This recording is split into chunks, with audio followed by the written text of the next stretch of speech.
Hello भाई, स्वागत है आपका निशान द स्मार्ट क्लासेस में। आज हम बात करने वाले हैं 10th class Hindi model paper की। जैसे कि आप सब जानते हैं कि एग्ज़ाम बहुत ही नज़दीक है, तो क्या क्या मोस्ट इम्पोर्टेंट क्वेश्चन हैं, क्या क्या बातें ध्यान रखनी है, कैसे कैसे प्रश्न पत्र आएगा, वही बातें हम इस वीडियो में करने वाले हैं। तो समय आपका 3 घंटे 15 मिनट का रहने वाला है। पूर्णांक आपका 70 नंबर का पेपर होगा। स्टार्टिंग के 15 मिनट आपको प्रश्न पत्र पढ़ने के दिए जाएंगे।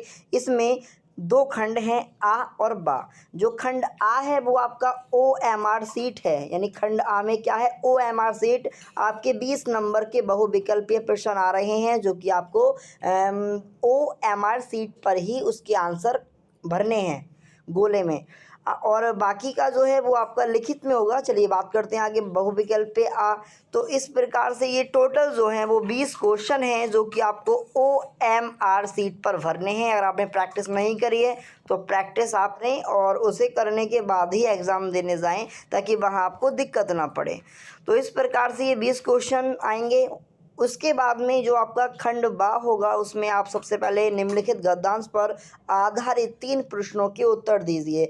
आपको एक पैराग्राफ दिया जाएगा, इस प्रकार से यहाँ पर दिया है, और आपको 3 क्वेश्चन दिए जाएंगे। उन तीनों के आंसर आपको इस पैराग्राफ में से देखकर बताने हैं। पहला आपको संदर्भ बताना है। संदर्भ क्या होता है, मतलब संदर्भ में आपको पाठ का नाम और लेखक का नाम लिखा जाता है। ये जो आपको 4 लाइनें दिखाई दे रही हैं, ये आपके किस पार्ट से ली गई हैं, उसके लेखक का नाम भी लिखना है आपको।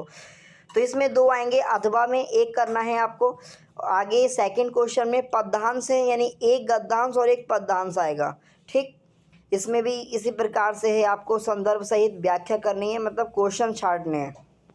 आगे हम बात करते हैं इसके थर्ड क्वेश्चन की। तो थर्ड क्वेश्चन में दिए गए संस्कृत गद्यांश में से किसी एक का सह संदर्भ सहित हिंदी में अनुवाद करो। तो इसमें आपको जो गद्यांश दिया जाएगा उसका संदर्भ सहित आपको व्याख्या करनी है, यानी हिंदी में अनुवाद करना है। यहाँ पर आपको 2 दिए गए हैं, ऐसा नगरी, भारतीय संस्कृति या मानव जीवन से। तो आपको इन 2 में से कोई सा एक करना है, चाहे तो आप ये कर लीजिए या फिर आप ये कर लीजिए। ठीक है, इसका आपको संदर्भ भी लिखना पड़ेगा। इसके बाद में चौथा क्वेश्चन दिया है, इसमें आपको पद्यांश दिया है, उसका भी संदर्भ सहित हिंदी में अनुवाद करना है। मतलब संस्कृत से आपके 2 पैराग्राफ आएंगे, दोनों का ही आपको हिंदी अनुवाद करना है। तो इसमें भी आपको 2 श्लोक दिए हैं कि इनमें से किसी एक श्लोक को करना है। या तो आप ये वाला कर लो या फिर आप ये वाला कर लो, ऐसी और भी आपकी इच्छा है। आगे हम बात करते हैं 5वें क्वेश्चन की। तो इसमें दिया है कि अपने पठित खंड काव्य के आधार पर निम्नलिखित प्रश्नों में से किसी एक का उत्तर दीजिए।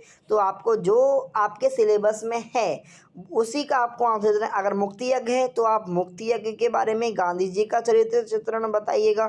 यहाँ अगर आपके सिलेबस में ज्योति जवाहर है तो आप उसके बारे में लिखिएगा। अगर मातृभूमि है तो आप मातृभूमि के आधार पर चंद्रशेखर के बारे में लिखिएगा।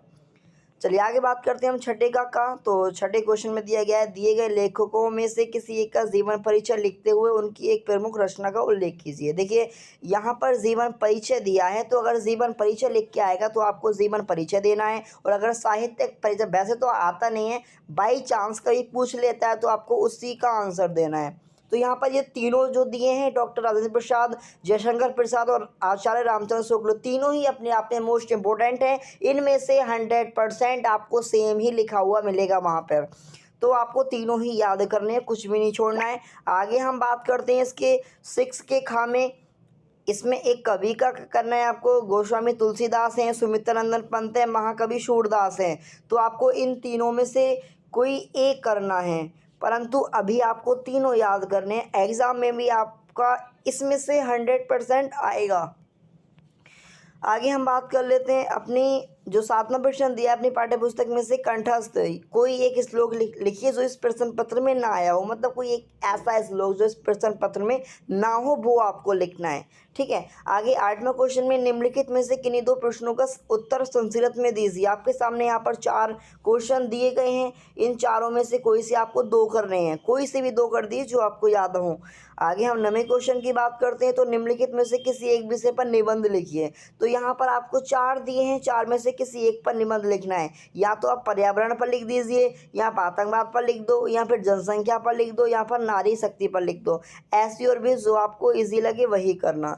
आगे हम बात करते हैं क्वेश्चन नंबर 10 की। तो इसमें दिया है अपनी विशेष रुचियों का उल्लेख करते हुए अपने मित्र को एक पत्र लिखिए। मतलब एक एप्लीकेशन भी आएगी जो कि आपको लिखनी पड़ेगी, आपकी 4 नंबर की होगी, ठीक है।